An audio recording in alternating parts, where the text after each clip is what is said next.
Hello दोस्तों, EGL values यानी estimated glucose load जो है या ग्लाइसेमिक लोड जो है, ये बेसिकली एक इम्पॉर्टेंट पैरामीटर है समझने के लिए कि कौन सा खाद्य पदार्थ आपका शुगर वैल्यूज़ को ज़्यादा बढ़ाएगा, कौन सा खाद्य पदार्थ नहीं बढ़ाएगा। आज हम कुछ इंडियन स्नैक्स को कंपेयर करेंगे।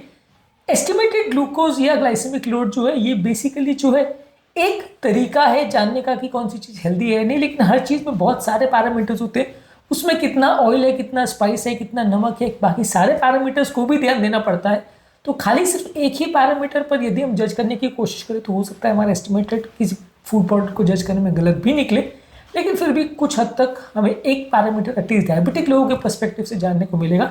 तो हम एक सीरीज़ कर रहे हैं जिसमें सारे खाद्य पदार्थों को, सारे फ्रूट्स, सारे वेजिटेबल्स की एस्टिमेटेड ग्लाइसेमिक लोड का कंपैरेटिव एनालिसिस कर रहे हैं ताकि आपको खाना सिलेक्ट करने में कुछ मदद मिले। टॉपिक पर जाने से पहले जो लोग हमारे चैनल पर नए हैं उन्हें रिक्वेस्ट करूंगा कि चैनल को सब्सक्राइब करें, वीडियोस को लाइक करें, शेयर करें, फॉलो करें, कमेंट करें, पूरा देखें।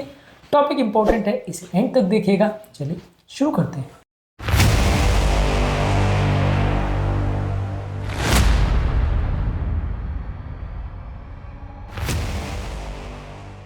सबसे पहले बात करेंगे सेवरी स्नैक्स की, यानी कि जो कम मीठे या नहीं मीठे वाले स्नैक्स हैं। समोसा अगर हम एक मीडियम पीस लेते हैं लगभग 100 ग्राम का, जिसका ग्लाइसेमिक इंडेक्स 47 है, इसका EGL 14 है जो कि मीडियम आता है। EGL किसी प्रोडक्ट का अगर 10 से कम हो तो उसे अच्छा माना जाएगा, 10 से 20 के बीच में हो तो मीडियम माना जाएगा, 20 से ज़्यादा माना जाएगा तो हाई होगा। तो इसे इस तरह से हम कंपेयर करेंगे। यदि पकौड़े की बात करें, एक मीडियम पीस 50 ग्राम का यदि हम बात करें तो उसका ग्लाइसेमिक इंडेक्स थोड़ा ज़्यादा है, 54 है। इसका EGL वैल्यूज़ 8 है, क्योंकि ये बेसन से बनता है तो थोड़ा सा EGL वैल्यूज़ उसकी बेटर है, 8 है। यानी डायबिटिक पेशेंट के पर्सपेक्टिव से वो ज़्यादा बेटर है समोसे से। मैं बिल्कुल ऐसा नहीं कह रहा हूँ कि आप पकौड़े खाना चालू कर दीजिए, वो बहुत हेल्दी है, ऐसा नहीं कह रहा हूँ, लेकिन हाँ, शुगर की अगर हम सिर्फ बात करें या कितना ग्लूकोज वो बढ़ा रहा है खाने के बाद, उसके कंपैरेटिव एनालिसिस के हिसाब से वो बेटर है। इसके अलावा अगर हम आलू चाट अगर हम ले रहे हैं, उसका ग्लाइसेमिक इंडेक्स 63 है, EGL वैल्यूज़ 19 है, यानी ज़्यादा बुरा है। ये पकौड़ों के कंपेरिजन में ज़्यादा बुरा स्नैक है। भेलपूरी की अगर हम बात करें, 67 उसका ग्लाइसेमिक इंडेक्स है, EGL वैल्यू 27 यानी उससे भी बुरा है। यानी अगर हम भेलपूरी का स्नैक अगर या चाट ले रहे हैं तो ये स्नैक्स या इवन समोसे से भी डबल खराब है। समोसे का 14 था, इसका 27 है, तो बहुत ज़्यादा खराब है। तो ये कंपैरेटिव तरीका है डायबिटिक लोगों के पर्सपेक्टिव से समझने का कि कौन सा स्नैक उनके लिए कम नुकसानदायक है, कौन सा ज़्यादा। हालांकि फिर से मैं कह रहा हूँ कि किसमें कितनी कैलोरीज है, किसको कितनी मात्रा में खाया जा रहा है, किसमें कितना ऑयल है, कितना आलू है, ये सारी चीज़ों को भी उसमें इंक्लूड करना ज़रूरी है। ढोकले की अगर बात करें, 50 ग्राम का ढोकला, ग्लाइसेमिक इंडेक्स 35 है, EGL वैल्यूज़ 4 है, तो काफ़ी हेल्दी स्नैक है। यदि आप समोसा खा रहे हो, ढोकला खा रहे हो, तो समोसा का 14 है, ढोकले का 4 है, तो डायबिटिक पेशेंट के हिसाब से ढोकला एक हेल्दी स्नैक माना जा सकता है। हालांकि अगर उसमें कुछ ऑयल डाला जा रहा है ऊपर से या नमक डाला जा रहा है तो पार्ट थोड़ा सा देखना पड़ेगा आपको।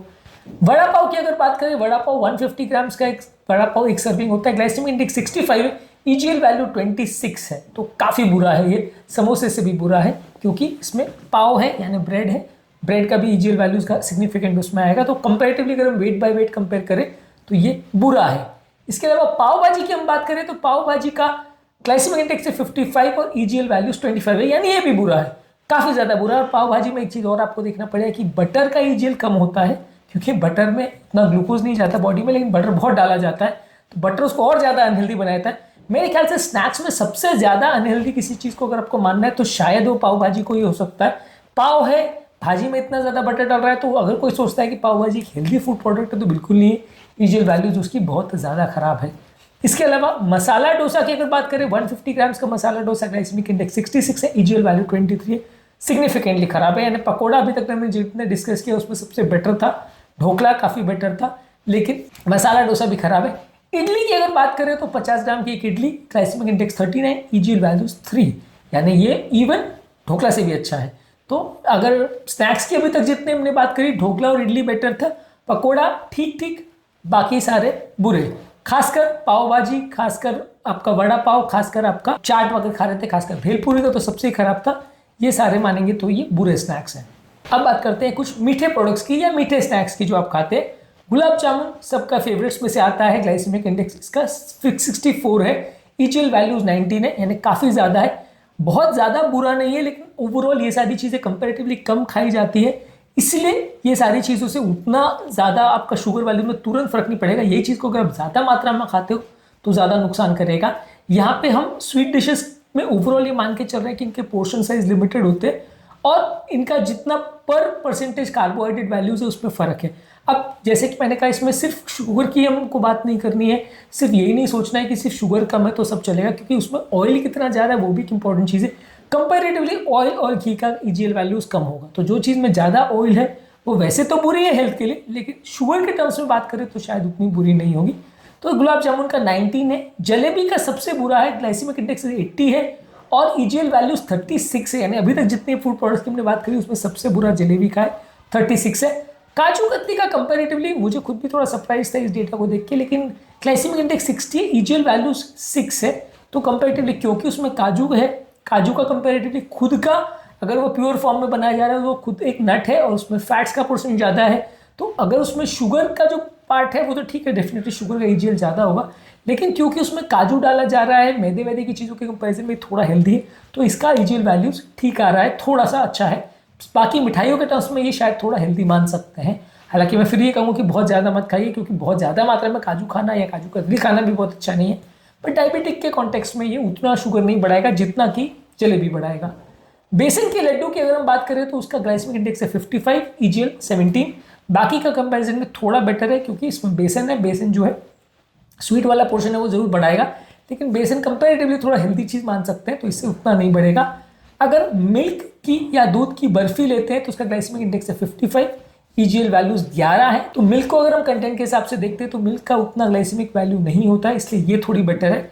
पर ये सारी चीज़ों में आपको एक कैच ध्यान रखना है कि अगर यही फूड प्रोडक्ट्स को आप कम चीनी में बना रहे हो या ज़्यादा चीनी में बना रहे हो, कम घी में बना रहे हो, ज़्यादा घी में बना रहे हो, क्या एसेंस डाल रहे हो, क्या फ्लेवर डाल रहे हो, बहुत सारे फैक्टर्स हैं जो वैल्यू को अफेक्ट करेंगे।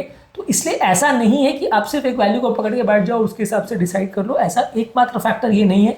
हाँ, कंपेरेटिव एनालिसिस के लिए ये समझना जरूरी है कि किसके क्या कंटेंट है, पर अपने आप बहुत सारी चीज़ों में बहुत वेरिएशंस आते हैं। अलग अलग तरह की मिठाइयों को बहुत अलग अलग तरीक़ों से बनाया जा सकता है, जिसमें बहुत कम चीनी, बहुत ज़्यादा चीनी, बहुत सारे वेरिएशन कर सकते हैं।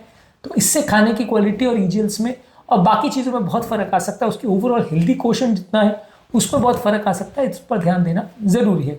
अगर हम दालें और ग्राम से बने हुए स्नैक्स की बात करें तो चकली की अगर बात करें तो इसका अगर 50 ग्राम की चकली लेते हैं तो ग्लाइसेमिक इंडेक्स 55 है, ईजीएल वैल्यूज 14 है, थोड़ा सा हेल्दी है, पर इसमें क्या है ऑयल बहुत ज़्यादा जाता है तो ऑयल का ईजीएल कम आएगा, लेकिन वो कंपैरेटिवली डायबिटिक के लिए शुगर उतना एटलीस्ट नहीं बढ़ाएगा, भले कोलेस्ट्रॉल बढ़ा दे। अब पोहा की अगर हम बात करें तो 150 ग्राम्स पोहा का ग्लाइसेमिक इंडेक्स 69 है, ईजीएल वैल्यूज 21 है।